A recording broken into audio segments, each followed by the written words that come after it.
What's going on, PlayerProfiler Nation? It's Matty Kiwoom, and this is the latest episode of The Game Plan. On today's episode, we're putting this puppy in future overdrive. We're talking 2025 class and Devy. Overall, I have a very special guest on today. It's going to be a good one, so let's get it cracking. Everybody, ladies, gentlemen, children of all ages, get out your pens, get out your pads, and let's start game planning to dominate those Devy Leagues.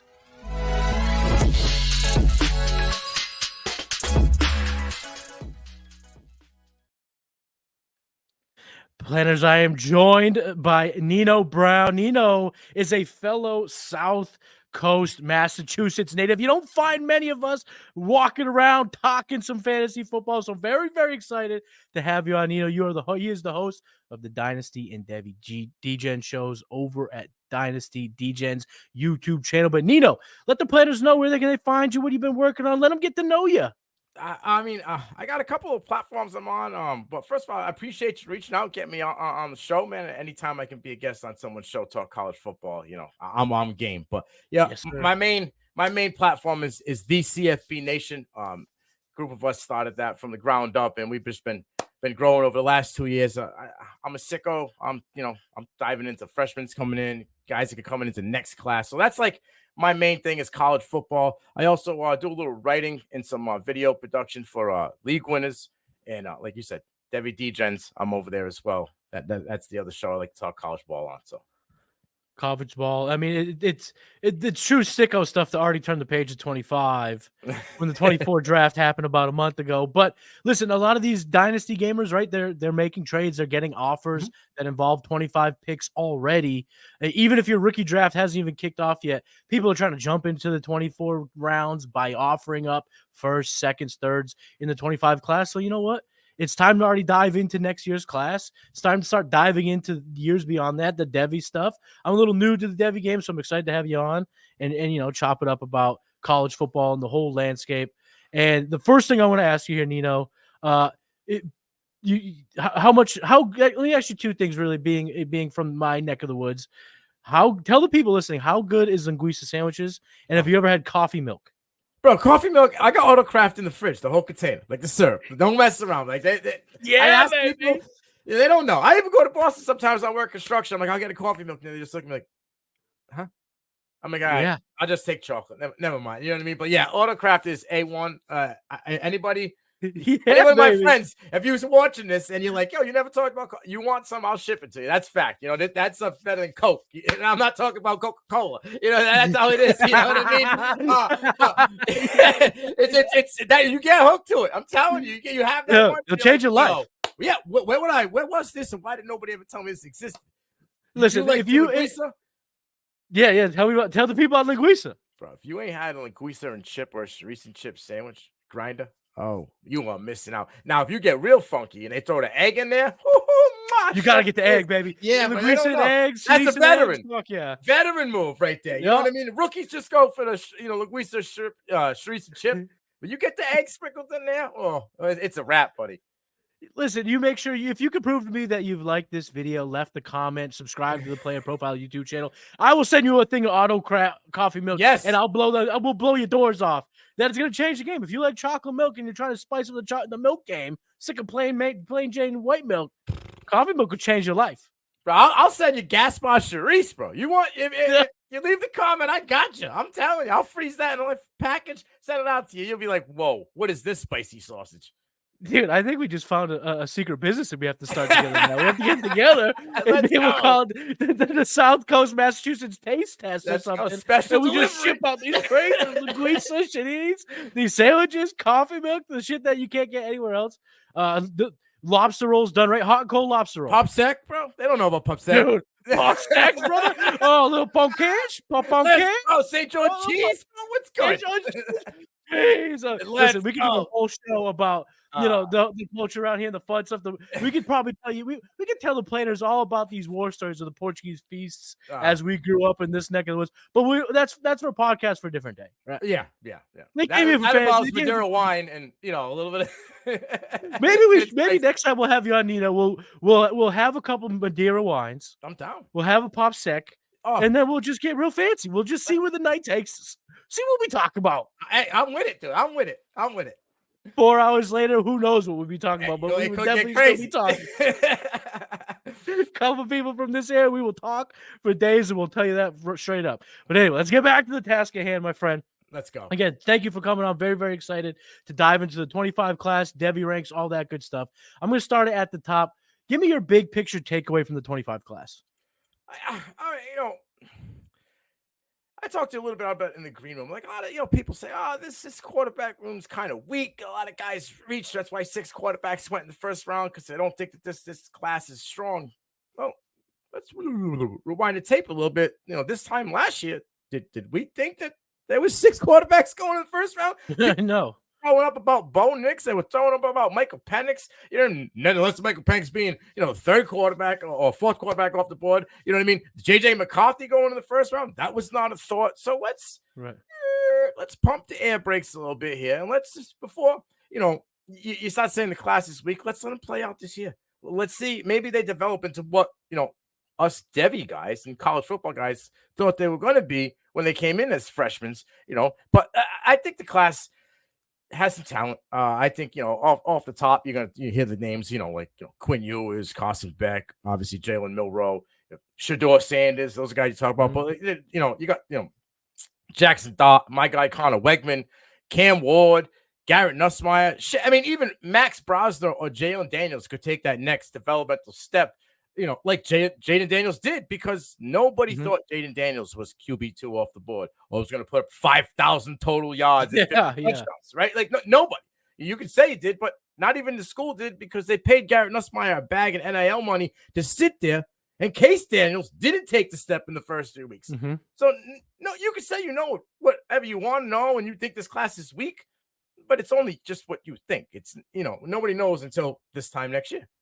Yeah, like you mentioned, the names that sprung up, Michael Penix Jr., Bo Nix, J.J. McCarthy, those guys were not on the radar. Even Jaden Daniels. I know Jaden Daniels won the Heisman, and he's kind of just lumped into that class of Caleb Williams and even Drake May. But at the time, no way. I remember, when he shit all over Notre Dame, not last year, the year before, it was like, oh, could this guy get drafted in the top half of the draft? Not the top half of the first round, top half of the draft. So these ascensions, these guys can catapult. And when I look at my 25 class for when I'm doing my super flex ranks for the 25 class, I have a ton of quarterbacks in my top 30. And it's because it's so early that I'm not going to sit here and shake out who's what. I need to see it. We all need to see it. But even, guys, I want to ask you this specifically. What are your thoughts on Will Howard? Okay. So first of all, I think Will Howard going to Ohio State before the Chip Kelly signing might have been beneficial to his draft stock. Okay. But Chip Kelly coming there to be the OC, bringing in both those backs now, Travion Henderson, teamed up with Judkins. I feel they're going to be this ground and pound more team, right? I don't even think he's guaranteed that QB1 role the whole year. He's going to have people at his heels all season long for sure. You got Sayin, you got Aaron Nolan, right? You got guys nipping at, people want to talk about, Devin Brown, whatever. He's a veteran in the room at Ohio State. You ain't being a quarterback at 35. You ain't wearing 35 and be a quarterback. Anybody wears number 30 at quarterback, you ain't the real deal. I'm sorry. I know it's for, purposes to your grandfather and everything. I respect that, but homie, for sure, it just doesn't work. You know what I mean? You get the necklace that says 30. You don't wear the jersey. If you're a quarterback. Thank you. And here's the thing, is I think Will Howard could get a little bit of a draft buzz off the talent in that wide receiver room. Like Jeremiah Smith as a freshman come in and is an absolute dog. They're already comparing this kid to Julio Jones, right? Like style of play and how he could control his body and work the perimeter. Emeka Ibuka has got a chip on his shoulder the size of Mount Vesuvius. He's pissed because everybody thinks he can't do it. Oh, he's going to get outplayed by this guy and that guy. And then you got the 2 5-stars that were there last year that didn't get no time, and Ennis and Tate. So it's like enough talent in that room that can make a mediocre guy look better than average. You know what I'm saying? So I'm personally not a Will Howard fan. Yes, he has a big arm. He's mobile in the pocket. He can make some of the throws, but he's kind of erratic.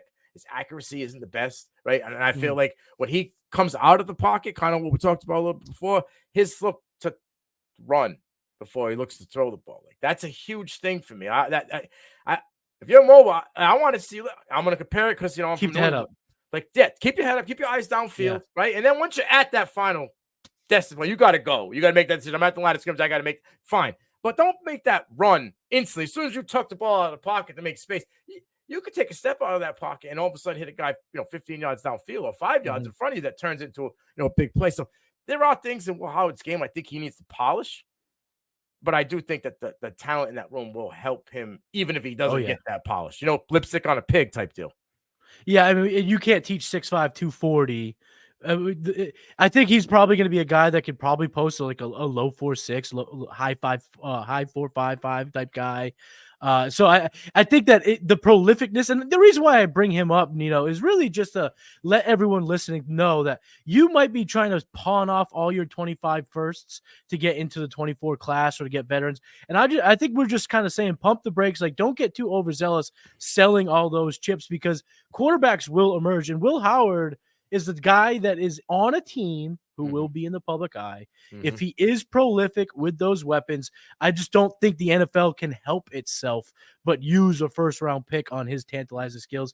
And I think that could go for a guy like Cam Ward as well, a guy like DJU, a former 5-star. That could be like Jackson Dart. These are all guys that not all of them are going to be first-round picks, probably maybe even none of them, but I think the lesson here is don't sell all your 25 first just because you don't believe there are any quarterbacks. We're here to say that there are some guys in the public eye like Sanders and Beck, but there are other guys in the 25 class that could emerge as dudes who can get into the first round. Listen, I planted my flag a long time ago, and unfortunately my man can't stay healthy. But if Connor Wegman gets a full run, he checks every single box you want in a quarterback. He does. He does. Right? And if he gets a full run, I would, bet my house on that he could be a QB1 this year if he plays the full season. Shit, Garrett Nussmeier and my guy Andy Pham. I do 2 shows with him. One of them at League Winners doing Future Phenoms, and he does the Big House at CFP Nation. Listen, he's been on Garrett Nussmeier as his QB1 for 3 seasons now, before the guy even threw a ball. And then you saw him ball out in the bowl game. Like, that guy puts it together and everything's clicking. He could emerge as a top 3 quarterback in this class. So it's like, I know I want to say Shedeur Sanders, everybody likes that too, but Shedeur Sanders has some things he needs to work on. All they see is Dion, Colorado, the big points he puts up, but he's got that I see ghosts in the pocket type thing. He's inconsistency in his decision making in the pocket. Like, I feel like the pocket work is his most necessity thing. All right, they're gonna say, yeah, he got sacked a bunch of times. All right, Will Levis got sacked a bunch of times. Spencer Rattler was sacked a bunch of times. Yeah, but they had pocket presence. They didn't get scared in the pocket. With your guy Will Howard, you mentioned, he'll sit in the pocket and take a hit like that. That I like. He's not scared of fearing the guy down the gauntlet. Now, will he throw it to the right guy? Will he make the decision, make the right read when that guy's coming down the pipeline? That's talk for another day. You know what I mean? But I right now I see 4, maybe 5, maybe top 40 pick. Yeah. That's what I'm at. And then the other guys would have to have an absolute sell year, and NFL teams would need that quarterback. You know what I'm saying? Like, a lot of them took it this year. You know what I mean? That's right. That's right. So you kind of there's a few hungry teams, right? The Giants, the Raiders got boxed out, but it's not like this year. There was, within the top 12, every one of the teams that took a quarterback desperately needed one, except, of course, the Falcons kind of took a luxury pick to get their heir apparent to their $200 million quarterback. But that's again, that's a conversation for a different day.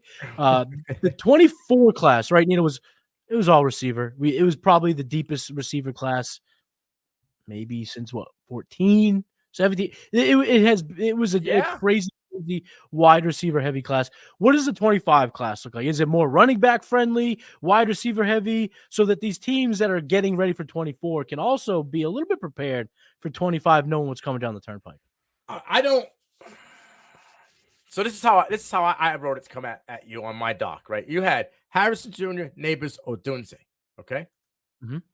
Now, if I came to you and said, I'll give you those 3, and I'm going to come at the table with Burden, Stewart, McMillan, or I could sub in Ibuka. Now we got a conversation, right? It's not like those guys are like locked down that much better, and they still have a season to play. Ted McMillan came out of nowhere. I was a guy at Ted McMillan before he even played a snap at Arizona. Yeah. Just the body control, the catch radius, like everything he can do. There are some route running things he needs to polish up on, right? But he's got a season to do it, and he's with his quarterback. Now, I don't know if it's with a different quarterback and it's not with Fafita, if we're going to see a different wide receiver. No, man, that doesn't happen. If you got it, you got it. You know what I mean? But yeah. Luther Burden, this guy could have left and went to Alabama. He could have went to Georgia, stood at Missouri, and keeps dogging. Everybody in the SEC, doesn't matter who they put in front of him. He could have a Marvin Harrison's type year. And all of a sudden, now we're talking about, is this wide receiver class possibly better than the class before? Don't let Tez Johnson get hot, okay? Because if Tez Johnson, I've been saying, I think Tez Johnson could be wide receiver 1 for Oregon. And everybody's got, Evan Stewart as the guy. Right. But Tez came out of nowhere last year, and Tez in the spring game has been getting peppered, lining him up all over the place. There's another guy that could hop in there, and it could, now you're looking at, possible 4, 5, 6 receivers that could go in the first round. And now we're going to go down the first 6 against this first 6. It ain't all swayed to this year's class. You know what I mean? Mm-hmm. I feel you. Yeah, no, that makes sense. I mean, Ted McMillan's 5-star kid, 6'5". If you like yourself a little Drake London, you're going to love yourself some Ted McMillan, right? I mean, yes. Yeah. There's definitely comparable. And Luther Burden, I don't know what it is about Burden, but I think maybe it's just this time of year, certain guys just get deflated. It feels like people are already down on Burden, but when you look at his profile, you look at his prospect profile, it screams everything that Malik Neighbors did going into last year. That's what I'm saying. That's why I went with those 3, because you have bing, bang, boom. It's literally, you could just mold one guy to the next. Look at Ted was 5 last year in receiving yards. Burden was 9, and Ted Johnson was 12. Like these guys are all the guys I mentioned are top 30 wide receivers last year in the group of the guys who went in the first round. So it's not like it's crazy to think that these guys could, I don't want to say be better, but be just as good, in draft stock. Yeah, they're going to get the first round draft. This isn't going to look like the 23 class where you didn't see a wide receiver off the board till 20. Right. I think you could see 2 in the top 12, 3 in the top 15, and then sprinkle some in the end, very similar to this year. Because remember, I mean, at the end of the day, what was Brian Thomas? 23rd pick? 24th pick? Yeah. He ended up falling outside the top 20, and we like Brian Thomas. These guys will emerge. So the theme of the 25 classes, do not judge a book by just reading the cover. There's the whole 24 college season is going to play out, and guys are going to get helium. They are going to rise. And then there are low-key players. I'm going to throw out a couple names. I'd love to hear your thoughts on the Ricky Whites, the Torrey Hortons, I'm going to butcher this. Aya Maynor from Stanford. How do you say his name? Ayo Maynor? Is that how you say his name? Alik Aya Maynor. Alik Aya Maynor. Travis Hunter last year. Yeah, the guy went for 2 racks against Travis Hunter. He's built like a brick shit house again. These guys have archetypes for reasons. They have body styles, they have prospect profiles, and when they produce, their stock goes up. That's how it happens. So you cannot sit here in the summer of 24 and believe in everything that's going to happen in 24 class. There's so much left to be seen. So I think what we're doing right here, Nino, is saving people some headaches by moving all of their 25 picks to get guys now. Because I think there's going to be a lot of players that are good. And we haven't even got into the running backs. So let's dive a little bit into the running backs. Talk about the overall class. Jump into some guys, however you want to take it. All right, so running back class, I think this is going to be your deeper class. I think this class is better than the class coming in. Although they said this class sucked, and then Senior Bowl, Shrine Bowl, and the Combine hit, and all of a sudden, now we got running backs from the 3rd to the 5th just going like hotcakes, right? So yeah. But yeah, you look at you got Judkins, Trayvon Henderson, guys like Ollie Gordon, Damian Martinez. Last year, maybe people don't really know about it. I'm a BC guy, so I kind of know, UNC's in the ACC, so I saw him a lot. Amarian Hampton. He was the top running back in the nation. Ashton Genty out of Boise State. Trevor Etienne, who transferred out of Georgia, right? Donovan Edwards is now the running back one from Michigan. Mm-hmm. Can Raheem Rocket Sanders revive himself at South Carolina? If he can, he could be right up in the mix again. Candace Devin Neal is a running back that's been just kind of just turning the wheels. Maryland's got a guy in Roman Hembry. Texas Tech had a guy that was top 3 and missed tackles. Bowling ball. Taj Brooks. Yeah. Bowling ball. Yeah, absolute machine. Both Penn State running backs, if they can figure it out, you know what I mean? Though one of them guys could come out, one of them could stay. We don't really know. And then, I've been pounding the table about this guy, and in the section later on, he talks about him. But I got to talk about him now. We're going to talk about this class, and he seems to fall by the wayside. But Jaden Ott out of Cal, okay, like my man, hell yes, you know what I'm saying. Nobody Yes. wants to talk about him except for that. You know, they brought him up when he was a freshman and caught fire for the last like 6 or 7 games of the season. But this dude just keeps churning and churning the wheel, keeps getting better. He's got some shiftiness to him. He can run in between the tackles, and he gets to the outside and he's gone. Right. The only thing a knock on him is kind of an upright runner, but good luck trying to take him down. He's upright, but he forces missed tackles, right? And in space, he creates it. This guy can do what he's got to do to get the extra yard, to create separation. He's also got good hands coming out of the backfield, and he plays all 3 downs. He can pass pro. You know, he's not the biggest back, but I'm telling you, Jaden Ott has got better statistically all 3 seasons? Yeah, all 3 seasons. All 3 seasons, yeah. And now this is going to be the culmination of it all. I think finally people are going to start to understand that he's the real deal. And if you like big backs, 6 feet, 210, 220, 230. That's what I'm saying.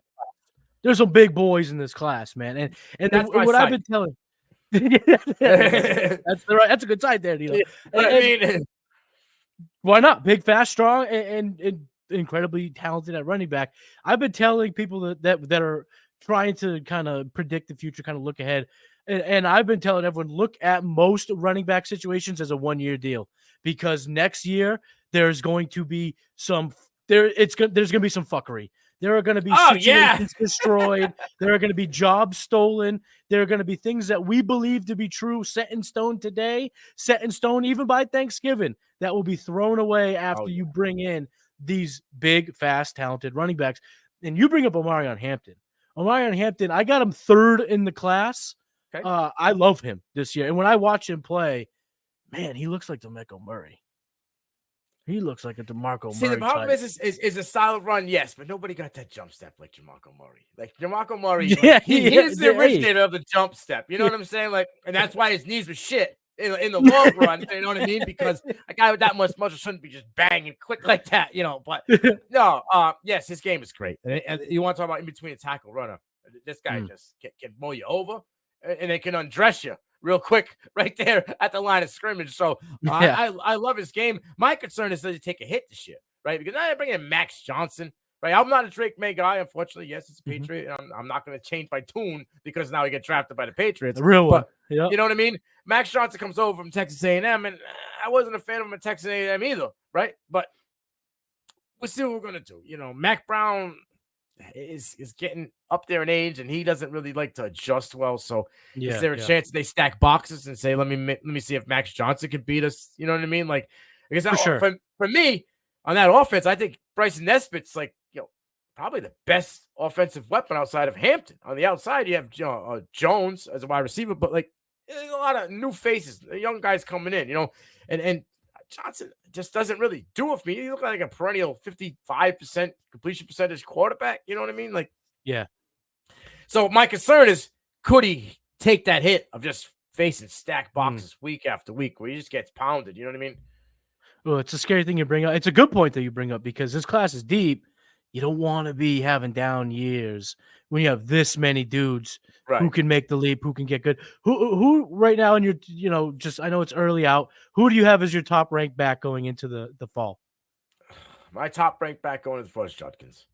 Judkins. Yeah. I mean, I like the dog, right? His attitude. Like, you go into Lane Kiffin's office, in Lane Train, bro. This is the guy, right? He's top 5 coach in college football, right? You go in his office, close the door, put your feet up, and be like, yo, Jackson's not got to stop throwing the fucking ball and start handing it off to me, right? Yo, I want this guy and this guy and this guy in a portal. Lane Kiffin's like, who the fuck is this guy? Bro, you're 19 years old. You're going to tell me. Homie, listen, you're probably one of the best backs in the league. Here's a pen. Write some schools down. You let me know where you want to go. I'll let you go. Like, you got that dog in you where you think everything circles around you, and when you get the ball, it's only positive yards and you only go forward. And he lives up to the hype, really? I'm with it, man. If Travion Henderson isn't a little nervous, I don't know if he's built for this. You know what I'm saying? Like, it's true. Iron sharp as iron, they say, but I don't know if his iron is as sharp. You know what I'm saying? You unleash a dog, you'll know exactly how sharp your iron's got to be real quick. he may regret not leaving Ohio State last year because he probably would have been consensus running back 1 in the class. Well, here's my thing. Everybody else in that room left. Chip left. Hayden left. Right down Hayden left. Right. Henderson stayed. And it was on the fence. Am I coming back? Am I going? And I say this on multiple podcasts. That boy knew. They ain't telling your star running back, we're going to let you figure out what you want to do, but we're not going to do it. We weren't going to get Judkins. He knew. Yeah. And he still came back. To me, so that draws the line. Yeah, you got that. Do you have that fire in you because you think you're better? Or you don't think there's a better spot for you to go, and you think that even if you just go 50-50 with this guy, that's going to make you look better at the Ohio State, right? You know what I'm saying? Yeah, like, for sure. You put that pit bull, you bring him to, and I'm not trying to go Michael Vick on you. I'm just trying to say, you bring your dog, right, to that pit bull arena full of alphas. When the boy gets in the ring and starts growling, everybody backs the F up. You know what kind of dog you got. Judkins is that guy. I don't think Travion Henderson is that guy. Now you put Judkins in a Chip Kelly run scheme. Oh, boy. I feel bad for the competition. Like, I love Ollie Gordon as well. Yeah. But now the tape's out, homie. And the line ain't as strong. And a lot of people left on that team, right? Yeah. Are you going to be able to get through that stack box? Because your QB ain't healthy yet. You know what I'm saying? Coming into, I know it's still the offseason, but he's still not healthy. He ain't getting them reps in. You know what I'm saying? So are you going to be that guy? Damian Martinez, you over to the U, right? Like, you cooked last season. But are you going to be able to tout it 200 times in Miami with Cam Ward? It's going to say a lot if he can, right? It's going to say a lot if he can. We'll say a lot because in the ACC, you got them fast linebackers. They get downfield quickly. So if you can put up 200 totes and get to like 1,200, 1,300 yards, that speaks volumes. Mm-hmm. Yeah, and on a team that, the U, this is the year, right? Cristobal, he's been working to this moment where now he's got Cam Ward at the helm. He brought in Damian Martinez in this spring transfer portal window.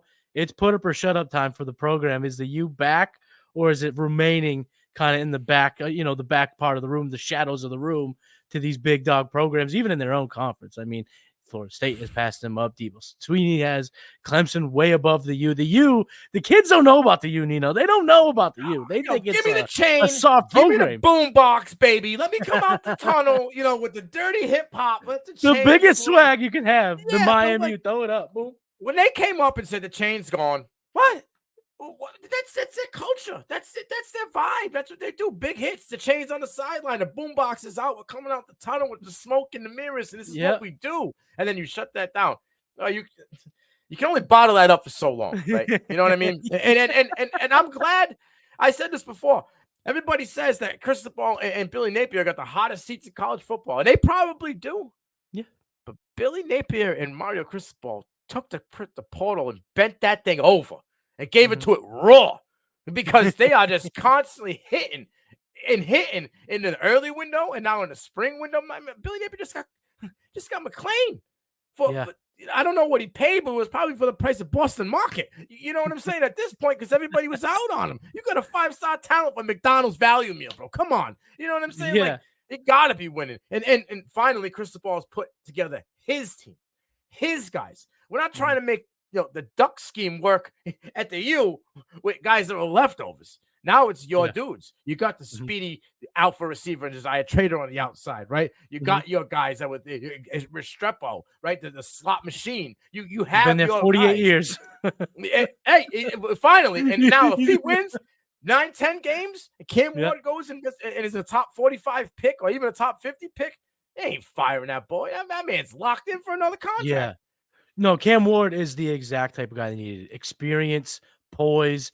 The guy that talk about a guy who's come from, what was it, D2, JUCO, over to Washington State, was prolific throughout. Now he's down to Miami at a true big time, big money program, and everything's out in front of him for the Hurricanes to kind of come up. Incarnate Ward, right? Is that where he came from? Yeah. Right? With GJ Kiney on Texas State was the coach then. Like they broke every record. They averaged like 15 he went crazy game, dude. Like, yeah. He lit it up, dude. Dumb, 500 yards. Yeah, no, it was crazy. I mean, there's a reason why you make the jump eventually to Miami from that school is because you lit up the scoreboard. You lit that baby up. He went to Wazoo, Washington State for a year, right? Mhm. Well, 2 years. First year, balled out, right? I think he regressed a little bit this year to his first year at Wazoo, but I don't blame the guy for leaving. He lost his whole wide receiver core. Everybody Yeah, out there, yeah. both He lost his starters, conference, Nino. He lost his whole Yeah. conference. Yeah, I'm not trying to. Yeah, I'm Get not out trying of to. Pack-2? Get out of here, bro. You know what I'm saying? He's like, I'm not trying to play Iowa in December, baby. No. I need to go to the U. I don't want to go down to So he's got to come up to Chapel. He's got to come up to Chestnut Hill in December, though, baby. You know, you got to come up here to BC. I'll be here, baby. That's Let's for sure. go. But yeah, no, I think if Cam Ward can, again, I'm gonna reiterate, polish. It's all about getting that chrome polish, making that shiny new toy for these GMs. If he can polish his game, his pocket presence, and that deep ball accuracy, I think my man got to get a few calls. I'll say that. Yeah, of course he will. There's now a precedent set for the COVID year for the 6th-year senior, 5th-year senior to get themselves to become a big time pick in the NFL draft. We start with 3 guys just a month ago. So now, the Cam Wards, these type of guys, even the DJUs, there's a long shot there, but you can now become a first rounder when you really weren't labeled one for 4 years in college, which is cool to see. I got 2 questions about this running back class, and we'll move on. And I often say this, that this show is really just a selfish endeavor for me to talk to the best people in the industry, best people around, to learn and get better at the game itself. So I'm going to ask you a couple questions that I have had some troubles kind of sorting through. And we're going to start with Penn State. Which Katron Allen, Nicholas Singleton, who's better? I know it says in the show sheet, I'm putting in the spot, but no, it's not that. Which way you want to go with this? Which way you want? You want an uproar, or you want me to just sugarcoat it? No, I want the unabated South Coast, Massachusetts, Nino Brown, Falls River, as Memphis would say it. Let me get it. Well, everybody wants to put Nicholas Singleton on a freaking pedestal, right? He's the guy. Preach. Say it. Okay. Say what you're about to say. But you can't be the guy if you have no explosion, bro. You can't be the guy if you don't know how to be a running back. What happened from freshman year to sophomore year? How do you go from 6+ yards per carry, right, and having, I think it was like 300 something breakaway yards, right, to going to 4 yards per carry, and you're supposed to, it was like a wet firecracker, bro. I don't understand. You weren't even the best back on your team, but they were giving you the lead role, right? I guess the lead role because you started the game, but it went 50-50 down the middle. Katron Allen's look at the touches. Yeah. Katron Allen's a better overall back. When it comes to positive plays per, you want to pull it up. We have a little legitimate Isaiah Spiller, Devin A. Chain right here, right in front of you again. We're talking it all over again. And for some reason, everybody likes Spiller, everybody likes Singleton. I don't get it. You know what I mean? For some reason, they put they put their toy in a nice shiny box. I'm no problem buying a Walmart toy. I'm cool with it. It's going to do the same thing, if not better, right? For a cheaper price. That's cool. You can go draft Nicholas Singleton in the first round. I'll take Katron Allen in the third. And my man will have more yards and a longer career in the NFL because he's a better overall back. My man can 3 down because he can pass, bro, right? He's going to make sure his quarterback stays upright, not getting murdered, right? You're not going to miss assignments. That's for sure. Singleton was lost last year. I don't know if it was a mental health thing, something with school, but it was like Dr. Jekyll and Mr. Hyde from freshman year to sophomore year. Like, I know. You almost to the point where he might have been injured because I don't know how you lose that explosiveness like that, right? A lot of his, and if you look at even his guy, longer runs that kind of looked like he was running with lead in his behind. You know what I mean? Like, he had a lot of his yards came in chunk plays, but they weren't like him. Last year he had that chunk play. It was to the cribbo. This year he's getting tackled to the 20. You know what I mean? Now people will say, "Oh, the Drew Aller." Really, Peyton Thorne? Not Peyton Thorne. Who was the quarterback before him? Sean Clifford. It's Clifford, yeah. You know what I mean? So he ain't anything special either. So it's like, no. Let's pump the brakes here about Drew Aller. And if you think about it, coming in from high school, Drew Aller had a better bag. It is what it is. But yeah, I think Katron Allen is a better overall back. He's a better 3-down back. When it comes to if everybody's 100% on their game, maybe explosiveness and shiftiness, maybe Singleton has that little bit checked off higher than him. But I just think Katron Allen, all-around game, all-around running back, he's got it in that class. And he should get the totes this year, but I think they're going to keep running out, their pick that they want to run out every season. Dude, you are preaching to the choir now. I have Katron Allen ranked higher in the 25 class. Singleton, for me, the more I watch, the less I like the player. overall after what I saw this past season at Penn State. And I mean, come on. If you just take a stranger off the street, go tell me who's a better player, a guy named Katron or a guy named Nicholas? Yeah, of course. K-Tron looks like Come on, beat baby. you up in a dark alley and take your lunch money, right? K-Tron Yeah, Allen? That is a name you want on your football. The K-Tron Allen is a top name in college athlete. I'm glad you said that. My last question in the running back class, again, not in the show sheet, but I need to get your expertise on this. Talk to me about Roman Hembry. He's got the size. He's a pass catcher. Where could he settle? Where could he be in terms of trying to predict the landscape of the running back class? He could have that Ray Davis type run, that rise. Okay. Okay. Now I think he's talking, baby. Yeah, I think he can have that rise. I think he's talking. I don't know if he's right now headed into this year. I don't know if he's as a complete of a back as Ray Davis was. And Ray Davis did it, 3 different schools, and he did back-to-back schools in the SEC. So just take it in a vacuum, okay? Mm-hmm. For everybody watching. But I think the pass catching ability, right? He's got that home run take. He can take it for chunk yards, right? Now you're gonna see Talia's gone. They're bringing in a new realm. MJ Morris. I don't know if it's gonna be MJ Morris or the ginger assassin and Billy there. So I don't know what they're gonna do. But I think my guy MJ Morris will win it. And listen, they are just, you got a mobile QB, right? You got a guy with a howitzer, kind of like Talia, but it's a new version of it, right? This guy also will sit in the pocket and can take a hit. I think off the rip in the first 6 games, you're going to see a lot of Hembry early and often. This guy can run between the tackles, and he's not afraid. He's got good contact balance, right? He's not going to be out there doing, ballerina moves. Don't get me wrong, but he can spin off a guy and get chunk yards. He got a nice stiff arm, to physical. He's a big guy. He's up body. He's built like a brick shithouse. Yeah, but he is. He can rip him off. You know what I'm saying? And he's got soft hands. Probably could catch an egg without cracking the thing. The dude is overall. He definitely has good hands. But he plays in Maryland. So this is the thing I've been saying for a long time. Too many people scout with helmets and not the player. I'd rather go scout Georgia or Alabama or Texas or Tennessee. Maryland. UTSA. Boise State. But this kid's a guy, and I think he's going to climb the boards this year. Now, I'm not saying he's a top 5 running back, like I said, but I feel he could be in that maybe a little bit higher than Ray went, depending on what the product is this year.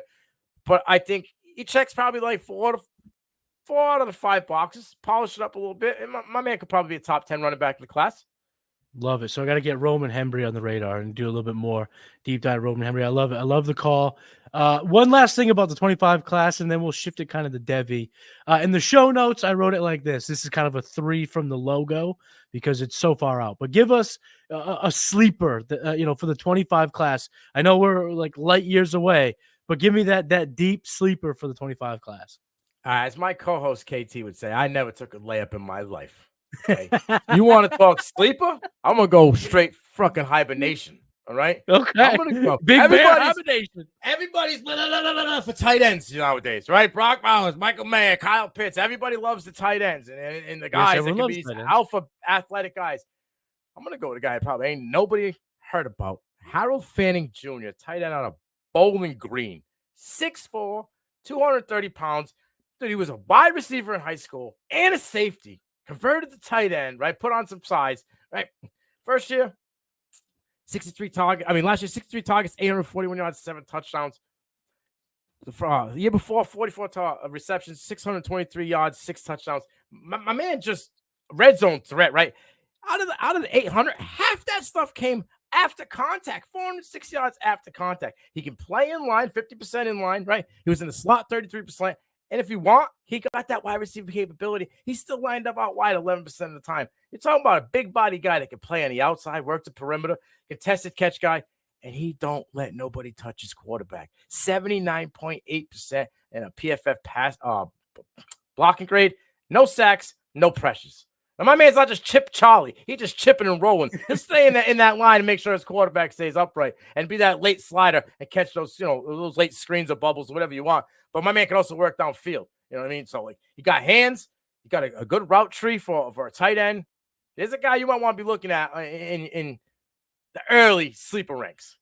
How come he didn't transfer? Because That was my question. I really he thought he was pops gonna. when you look at just the analytical profile. Mhm. You just kind of dive into the tight end class. You're like, who is this guy who's deep blue on PFF, has all the statistics, surface stats, underlying metrics, all of it checks in the boxes. Like you said, good blocker. Why didn't this guy go get himself seen? I don't. I have no. I know there was buzz that he thought about heading in. How many people on Bowling Green getting the bag, bro?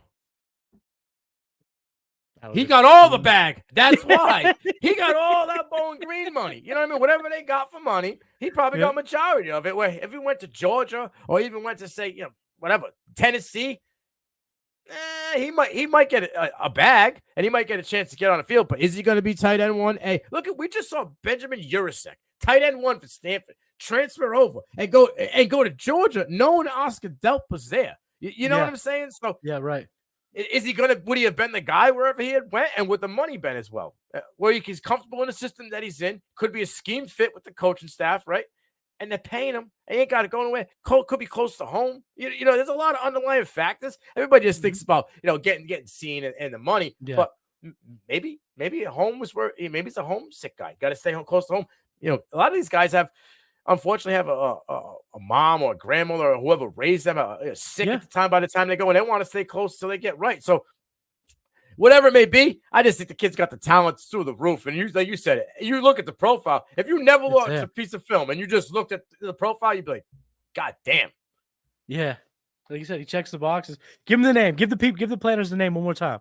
It's Harold Fanning Jr., Bowling Green. And we tight ends don't got to be first round picks to be successful. George Kittle, you could go down the list. Even Travis Kelce, Musgrave, right? Yeah, Travis Kelce was a third round pick.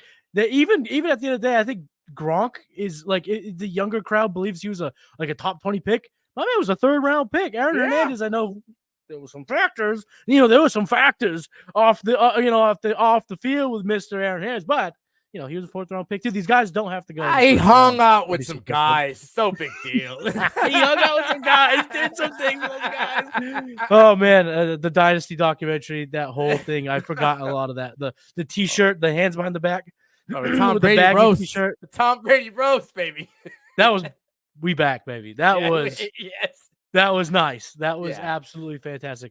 Love the call. All right, we're going to go ahead. We're going to take a quick break to talk about the Player Profiler Dynasty Dominator. But when we come back, we're going to dive into Devy with our guest, Nino Brown.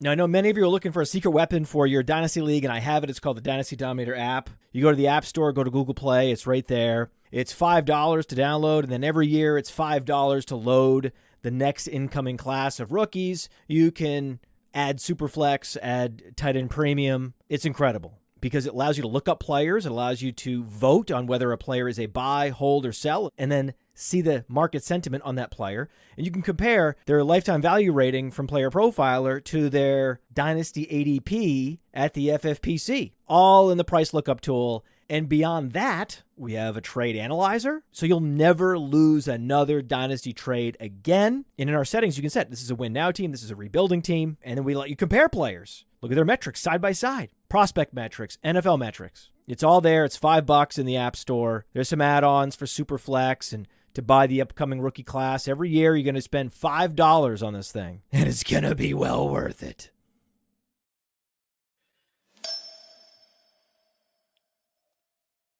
Nino Brown, Matty Kiwoom, the game plan talking Devy. All right, we're gonna pull it back a little bit. We're gonna do big picture stuff because there's a lot of people tuning in here that aren't really familiar with the Devy game. But if they're sickos about Dynasty, well, the next step in the progression of sickodom is Devy, right? I mean, first is redraft that gets you in the door. It's the gateway drug. You smoke a little pot. You play redraft, right? Then you go to Dynasty, you kick it up. Maybe you do a little Molly in the club, partying, taking some shrooms, having fun. Then you go to the real degenerate. So the Devy. That's the phase where your friends go, buddy, I'm concerned about you. I'm a little concerned about you. You're in those Devy alleyways late at night. I can't have this. Yep. We're going to get into it. We're going to get into it. So big picture question for you. What is a Devy League? Anyone that doesn't know, to you, when I say Nino Brown, tell my buddy about Devy. What is a Devy League? Devy means development, bro. Like, you know what I mean? Like, it's a unique form of a dynasty league, okay, where you draft a guy on the hope that he develops in the 4 years where you can use him in the NFL. You don't get no points from him. You don't get to play him. You just get to put yours up on a table in front of all your friends in the league and say, look at my guy. Mine's is bigger than yours, right? And it shows your knowledge of the game and how really good you are. Yeah. Listen, this is something I was going to get into. You put it on the dock a little bit. I'm just gonna dive in a little bit here. Yeah, of course. In a fantasy world, you can know jack shit about anything. Okay, you can go pay $5, as the Podfather just said previously, right? You can go pay your $5 and have someone tell you what's the best thing to do. Do an algorithm, do an app, whatever it may be. Correct? And this is how fantasy works. They ain't got that in college football. That shit don't exist out here. In Devy, you either watch film, figure out football, or you're lost in the sauce. Okay? You can go and take other people's knowledge. You can take my knowledge if you want. I'll tell you straight off. If you DM me and ask me about a guy, I'll tell you what I think about the guy. And the first thing I'm going to tell you is, here's a link. Go watch film. Go watch what I'm telling you. See what I'm saying. You'll never have to ask me again unless what you see you have a question about. You know what I'm saying? I'm out here to make the community smarter, right? I'm not trying to dumb it down. I think a lot of these people, it's your take. I want to give you my take, and that's it, and that's all that matters. I don't want to take a fish, teach a man to fish. He eats for a lifetime. That's Go right. fishing and give him a fish. He only eats for that meal. I'm going to bring you to the water. I'm going to teach you how to fish. And you'll never have to worry about fishing and eating again. All right? Watch film. You want to know about how to watch film, what to look for? I'll tell you what to do. I'll show you what to look for. Quarterbacks, wide receiver. You want to even go defense? I can do that for you, too. There's a lot of guys in this community that can do that. But that's something I think you need to have a little bit of knowledge about. You need to know the 9 routes, right? You need to know what these guys can run. Everybody hears a route tree. Half these guys don't even know the 9 routes on the route tree. You know what I'm saying? That's so right. It's like, That's right. Oh, that there is even 9 routes, to be honest. You hear someone say, oh, run a 9 route. You think that's an actual, like, described play. You know what I'm saying? Like, Yeah. So, but like, do a little research, especially if you're going to get down this lane. You know what I mean? Because college football is a little different than the NFL. You know what I mean? The way they play, obviously, outside of the fact of the time clock, the 1 foot in bounds, like, it's just the style of play is a lot different. Like, you know, it's transitioning the RPO and all that shit, just transitioning the NFL. You got to watch some kind of film. Don't just watch the highlights. You got to watch the good and the bad. Watch one game. If it takes you 3 days to watch a 2-hour game, trust me, you will feel better about yourself in the way you go in your process of how you evaluate players. If you actually watched it, than just watching everything that they're showing you that he did good. So would you call that the Nino Brown golden rule to success in Devy? Yeah, that's my golden rule. It is you can take all the knowledge from everybody else, but you got to develop your own thoughts. You know what I mean? Don't be a sheep or a zombie and just let everybody bring you around like a puppet and just follow what they say. And the thing about college football, it really hinges on the word you just kind of use, transition, where dudes can be prolific in college, doesn't mean they can be prolific in the pros. Dudes can kind of, we're looking at potentially the 2 best running backs in the class of both 3-star prospects. So it's not a pedigree thing. It's a development thing. It's a production thing. It's how the NFL sees you thing. It's a lens that's very unique to playing Dynasty. And if you play fantasy football, and this is why I got into fantasy sports, this is why I love fantasy sports, I'm about it. I'm in the streets. I love the game. I pretend like I'm a team builder. I don't do this to have a portfolio. I don't do this because I want to make a little bit of money. No, I want to win my leagues, and I want to pretend like I'm, I am the Elliott Wolf. I am Roseman. I am the Theo Epstein to take it to baseball. I want to be the motherfucker in charge, making decisions and building teams.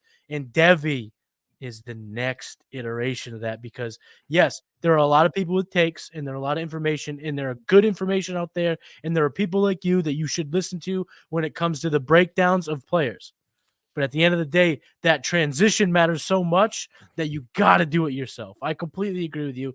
And like I said, I'm not going to pretend like I'm a vet in the game of Devy. I'm really just starting to get into it in terms of the evaluation. So a lot of my breakdowns are really 25 focused. But the truth is, the true Devy guys have had 25 25 has been a wrap. You know these guys, they're already on your rosters. So I'm kind of just starting, getting into it. But for others that are just starting, like give people a recommendation. Where should they go? Is there a certain platform that you like best? Is there a certain way to do it? If a couple people listen to this going, I love what these guys talking about. I want to implement this. Me and my buddies, this is exactly what we're looking for. Where can they go to play Devy? I mean, right now it sucks because it's hard, right? Because it's got to be separated on 2 platforms. So do college football, the college side, it's only on Fantrax. It's the only way you can go pretty much to play the college football side of it. And they do a great job. They've upgraded it over the past couple of years. But Devy is the development side, and you have an NFL team. So now your NFL team is either on Sleeper or My Fantasy League or Yahoo, or those that live in the Stone Age, or ESPN. You know what I mean? So now you're going from one platform to another platform. What people might not know is you can trade your Devy assets. You know what I mean? That's right. For NFL They're controllable assets, just like anything else, right?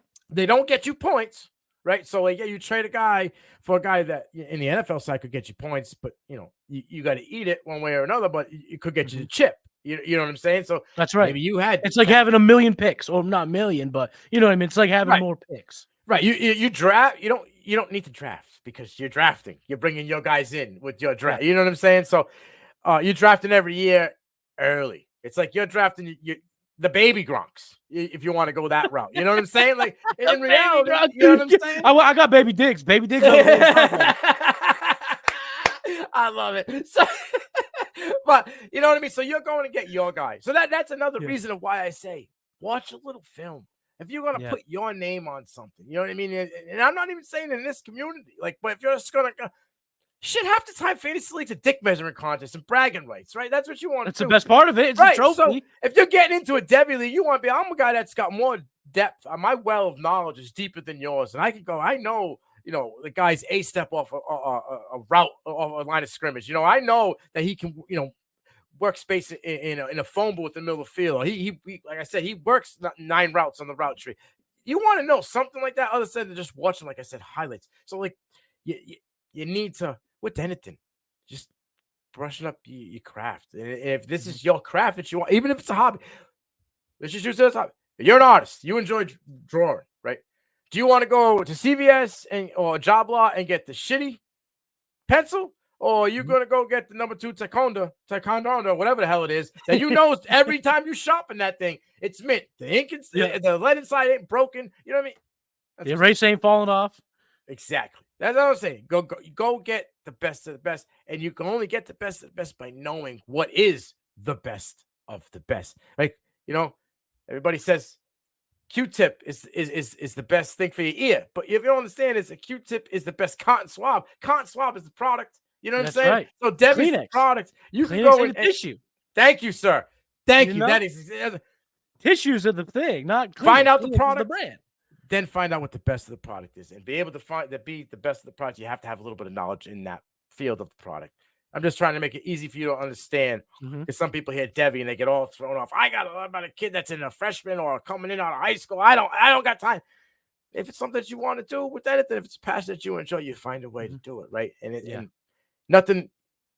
Maybe it comes easy and you win one off someone else's knowledge, but to have longevity, you got to have your own, and you just got to have knowledge. You got to go watch film. That's all. It all comes back to being able to watch down and break it down yourself.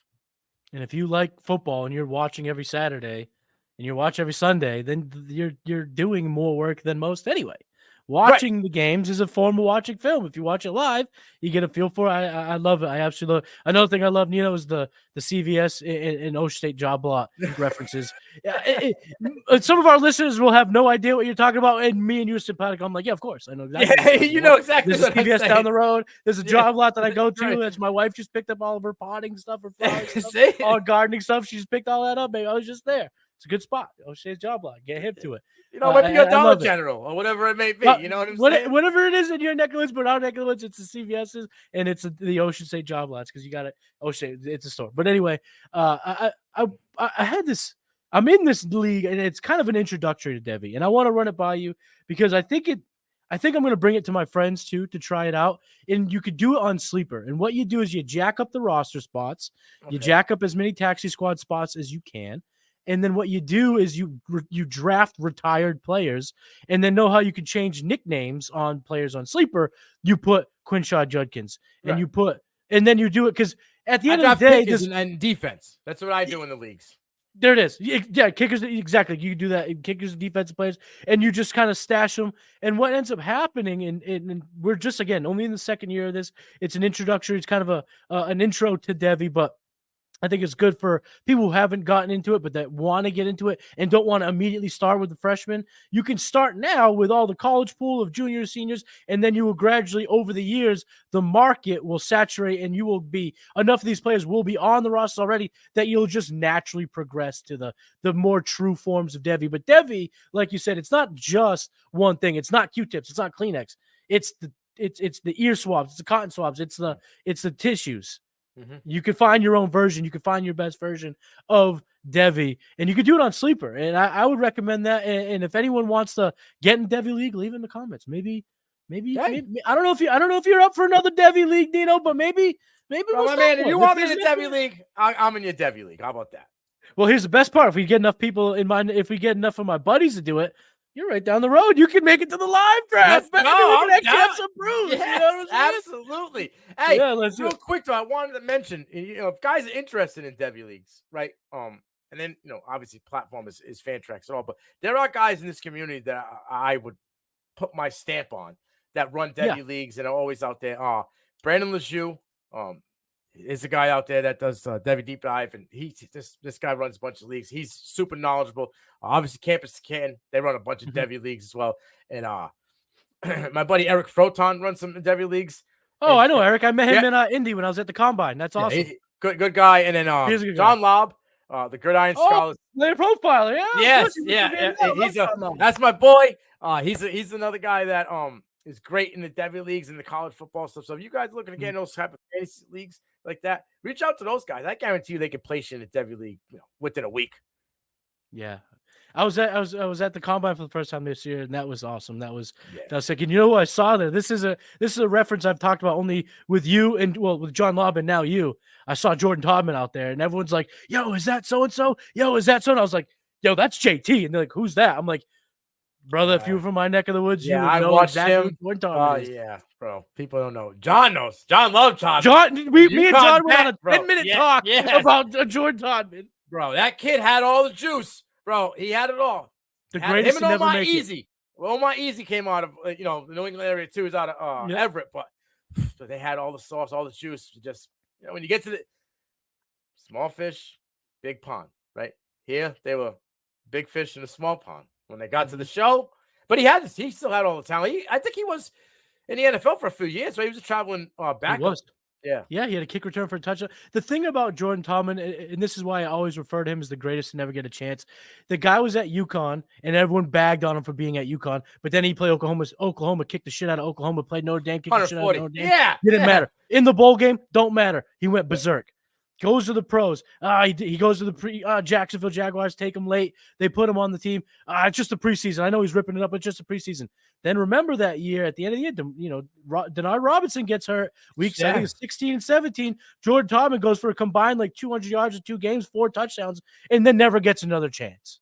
I know he's small, but the kid was built like a brick shit house for the size.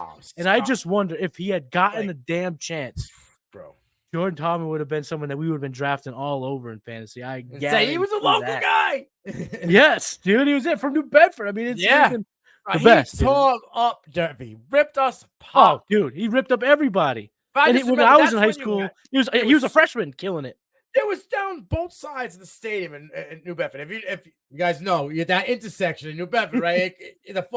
The street, both sides, cameras, every time that dude play every Friday night, but it was electric. And he was going off a 250 and 4 like a regular in the first half. In the first half, dude. He didn't have to play if he didn't want to in the second half. Jordan Todman was so good. My buddies who played against him didn't get mad that he tore them a new asshole. He was just it was awesome. He fucking shook me to my floor. He undressed me right there in the middle of the field, bro. And I loved every minute of it. Dude's nice. Jordan Todman, we could do a whole freaking show on Jordan Oh, Todman, no doubt. So we talked a little bit about the overall, kind of scope of Devy. Now let's dive into the true weeds real quick before I get you out here, Let's dive into the weeds. Give everyone listen, the true Devy sickos that want to tune in and learn a little bit about the incoming freshmen. Who are some of the, newbies to the NCAA that people need to already put on notice? I got a couple guys here. So I went, the three main positions: quarterback, running back, wide receiver. Yep. I gave you 3 or 4 guys. And the wide receiver department, I mean, unless you live under a rock, if you're wanting to get into Devy, then you should kind of know about what's going on with the freshmen and stuff like that. Buzz going on is obviously Jeremiah Smith, wide receiver at Ohio State. Everybody's, putting him as the next Julio Jones. And I hate when they put comps like that on guys. You're trying to put them on a Mount Rushmore. But if you want to look at profile, size, body control. He's got some Julio Jones in him. Yeah, he got some Julio Jones. He's got some Julio Jones in him. I just don't want to, you know what I mean? But I feel you. No, I feel he's you. like a young version of him right now. And he's obviously at the right spot. Brian Hotline is him when it comes to wide receiver. For sure. Coach. So Cam Coleman. And I went out there and I said this a couple weeks ago. I'm going to tell you, there's a world, and we're living in that goddamn fucking world right now, where Cam Coleman is probably just as good as Jeremiah Smith. Okay? This kid's got, you want to go down side by side, we'll fold the paper and have it's like the butterfly effect. Okay? Yeah, yep. He got everything he got. Maybe he's a little bit smaller. My man got the contested catch ability. My man got the downfield ability. He got a catch radius. He can do it. He got a route tree, right? He can work the middle and the outside. You can line him up wherever you want him on the X, you want him on the Z, wherever you want. This guy can do it. And he already showed, again, it's a spring game. You're playing against your team. But you've been there for about 6 weeks. Right. You were putting on a show already. I think this kid is a very good possibility that he could be freshman of the year in SEC this year alone. So don't just say it's Jeremiah Smith and that's it. Another guy we talked about a little bit, Cam Ward's, Cam Ward came out and said that this guy is wowing him in camp early with the group of guys that he's already got over there. Josiah Trader is a dude, man. You want to talk about a technician, guy who could just cut you up. A lot of people be like, I don't get how you say his route running is that good. But people don't understand, and maybe getting misconstrued. If I shit on you at the line of scrimmage, homie, that's part of my route. It ain't my fault you can't keep up with me. You know what I'm saying? And my route downfield may not look as sexy to you because I don't have to shit on you because I already left you behind me. You know what I'm saying? My man's A-step at the line of scrimmage, filthy. Absolutely stupid. And if you don't know what an A-step is, you go to YouTube, type in A-step, wide receiver, then you'll understand. It's hard for me to break it down, but it's the way his release off the line comes to it. The best of the best have a really good A-step off the line of scrimmage. His handwork, he has no problem getting hand-to-hand combat downfield. And good luck trying to beat him. It's not that easy. He contested catch guy, another guy that can work the perimeter, athlete, he box you out. So those 3 guys are guys that people should know or have some recognizance of. In this class, they will soon enough, right? If they don't, they will by week 4. All right, of the season. It's the guy that I planted my flag on, and for me, it's size. You want to talk about a big boy, right? You got Nick Marsh, right? And Michigan State just has the opportunity for wide receivers to just come in. It's wide open. They come in and then they leave. Right? 6'3", 208 at 18 years old. You want to talk about a contested catch king, dude that can just work the solid line, a guy that you ain't out-bodying him, right? You're not going to out-muscle him. Red zone target. And as a freshman, I think a kid can come in there, get 4 to 6 touchdowns in the first couple of games, and all of a sudden his confidence is grooving, right? And now you're getting to see all of the attributes he's got, right? Big body receiver that can do it all. Again, route tree might not be as polished. Maybe he can only run 5 out of the 9, 4 out of the 9 right now. We'll see where it is in a year or two. But this kid already wild in the spring game, 60-yard touchdown off the rip. I think this is a guy that you need to know about outside of the 3 big dogs. Is Michigan State going to be able to keep a goddamn wide receiver? I mean, Keon Coleman, Jaded, these guys all go there and they don't perform. Are they going to be able to finally keep and develop one of these receivers? Can they keep a quarterback? Let's talk there. Well, they got one this year, right? Aiden Childs. He's a dude. I'm a big fan of Childs. I think Childs can be a top 5 quarterback in his class, but Jonathan Smith is there now. I think they're going to keep Aiden Childs for the longevity of his college football career, which will change the landscape over there at Michigan State. You got to understand, when your coach is out there doing sexcapades on the phone, I mean, how much did you really worry about your team being locked and loaded, right? He's locked and loaded in different ways. I don't think it has to do about anything on the field. So then your quarterbacks, you just go down the line. I mean, like even Sam Leavitt, he left and went, Arizona State. So it's like teams rather go play in a lower program because I don't think Michigan State's got all the marbles in the bag right now. Yeah, that's right. That's right. What are some other players at these different positions that people got to get to know right now before it's too late? Running backs, Taylor Tatum and James Peoples. Taylor Tatum committed to OU. I think it's Gavin Sawchuk's season right now. But a lot of guys bounced, all right? A lot of guys left in that room. They had a crowded running back room, and now it's not as crowded as it was, 6 weeks ago. So there's a chance that you could see Tatum. He's not RB1 in the class. It doesn't come lightly, all right? Yeah, right. We talked Ohio State and why the whole room vacated, right? But in the spring game, saw James Peoples getting some action, and we saw James Peoples getting some productions. So that's my concern is maybe Travion Henderson might not get as many targets and attempts as he thinks, because I have a funny feeling James Peoples is going to get some carries and some manufactured touches by midseason. And if he starts producing, it's what have you done for me lately? You know what I'm saying? So especially at that program, they're desperate to get over the mountaintop. Yeah. So whoever's clicking, they're gonna go with. The guy that I've been talking about, LSU is in need of a running back. They've been looking for a running back kind of just to take over that landscape, and it hasn't. I mean, Diggs is gone. He committed to Ole Miss, right? So John Hembry Jr., he had trouble academically the last 2 years, so he never really was there. He also hit the portal and left. They brought in Cade Durham. No, I'm going to just read numbers. So I'm not going to say name to you. I'm talking about a 17-year-old kid that came out with 200 attempts in back-to-back years. Okay? 1,900 yards his junior year, 2,000 yards his senior year, and 36-plus touchdowns in back-to-back seasons on the ground. I ain't even talking about receiving. My man put up 400 yards receiving and 6 touchdowns in 2 years of receiving. This kid is an all-purpose, all-around back. I think he had like 25 offers, right? 5'9", 195. So he's right in that sweet spot about what I like. You know what I mean? That 6 foot, 200-pound guy. I'm telling you, this kid he's shifty. He can run between the tackles. He's got patience. He's not like that guy that is in a rush as a freshman, or a young guy that's in a rush to just get out there and go. He'll follow his blockers, hit the hole, boom. Got that one step capability where he can cut and go. Just waiting for my man. Only needs a dollar bill size slot in that doorway. You give him a dollar bill size slot to get squeezing through, door, and he's squeezing through, and he's going to produce. So Caden Durham is a guy I think people need to talk about. Or we just look at LSU freshman running back who could get some juice this year. Is he going to challenge Caleb Jackson for touches? I think you could see a 64, 65, 35 early. Oh, shit. You know what I'm saying? Yeah. I mean, I like Caleb Jackson, but when has LSU give the rock to just one dude the whole That's time? right. Not since, even when Clyde was back there, he wasn't the 100%er guy. Right. Caleb Jackson, not for nothing. I know it's, he's been now in college for 2 years, but you're talking about a 3-star as opposed to a bona fide 5. Right. There's a difference. There's a difference there when we're talking about those type of players. So top 5 back in the class. Could definitely do it. Yeah, right. Exactly. And like you said, Brian Kelly's been chasing one of these backs ever since he went down to the Bayou, and now he's got one. I don't know if he's he got one now. That's for sure. Let it go.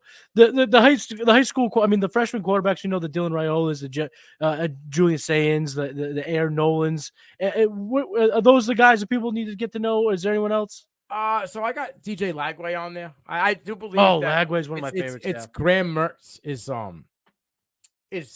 team per se right now, but I got a guy. It's his team. It's his team. Yeah, I mean, it's gonna be hard. Listen, I've said this before. It's hard for them to win 5 games. I know Napier's gonna be on the hot seat. That schedule is the worst in college football. Right? They're ranked the worst. Yeah, but what they're doing in the portal, what he's bringing in the talent, he's bringing his guys 5 stars left and right.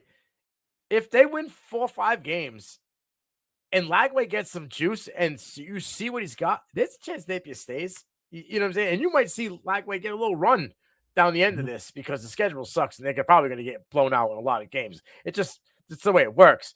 But outside of those guys, I got a guy I've been pounding the table on. I think he could probably start.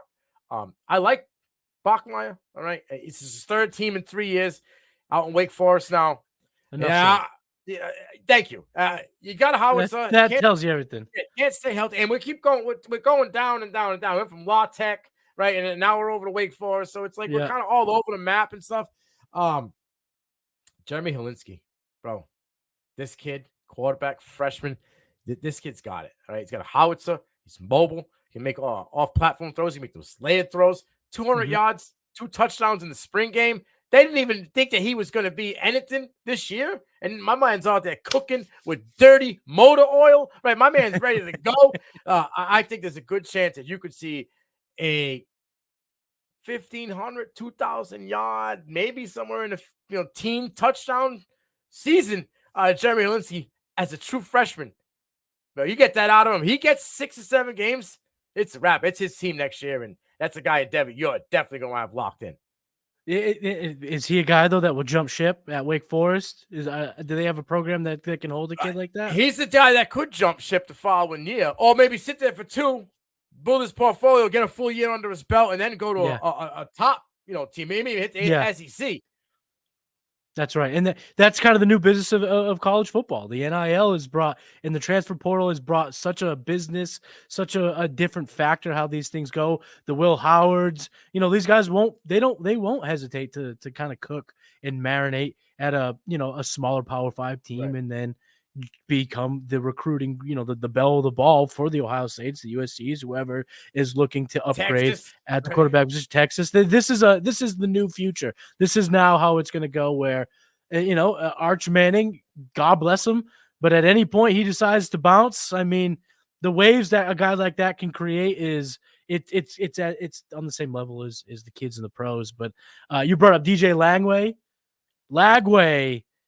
That is somebody you want to talk about, someone that you will fall in love with on first sight.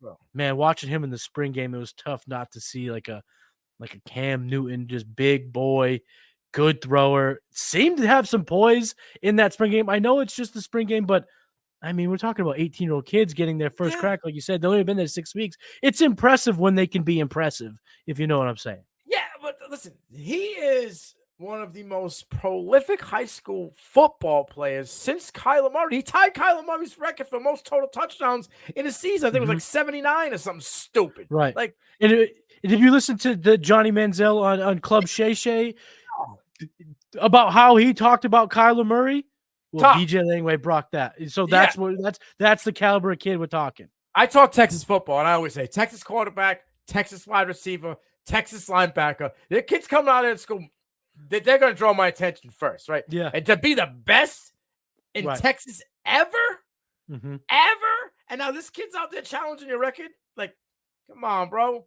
You can't be Stevie Wonders in effect. Well, open your eyes. You know what I'm saying? Like, the proof is in the pudding. It's just right there. Like, now he could fall off and be a Ryan Leaf. I highly doubt it. But let's not put that evil on him, Ricky Bobby. Don't be putting that evil on him, Ricky Bobby. I'm all jacked up on Mountain Dew, man. Nino, this has been an absolute blast. Thank you so much for coming by the game plan to talk.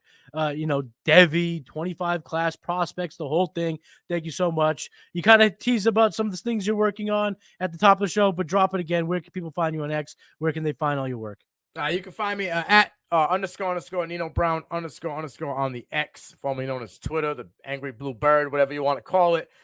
You can also find me the CFB Nation. That's my home front. That's my baby. I also do a little bit here and there for, like I said, Devy Degens and League Winners. I got the Future Phenom show there, and I read a couple college football articles there as well. Check it out. We're hitting the summer, so we're getting not close necessarily, but I mean, we're not that far away from those practices in college, and we can get this show on the road and keep it going. Football's become a true 12-month a year thing where you can stay involved all year long. And if you're trying to take your D-Gen game to the next level, and these are the next step, ladies and gentlemen. Nino, again, thank you so much, brother. It was a blast. You can find me on X. I'm at Matty Kiwoom. PlayerProfiler. You can get all my articles and things that are coming out, the game plan, trade gods, blue chips, futurecast, all that good stuff. And then head over to the draftrankings.com and check out what we got brewing over there. Again, I'm Matty Kiwoom. Keep game planning, my friends, and I will see you next week. Peace. Hey, I want to thank you for being part of this broadcast. If you have any thoughts on it, leave a comment. If you enjoyed it, make sure you leave a like. And if you want to see more shows on the Player Profiler channel, subscribe to it. That's how we know you want more.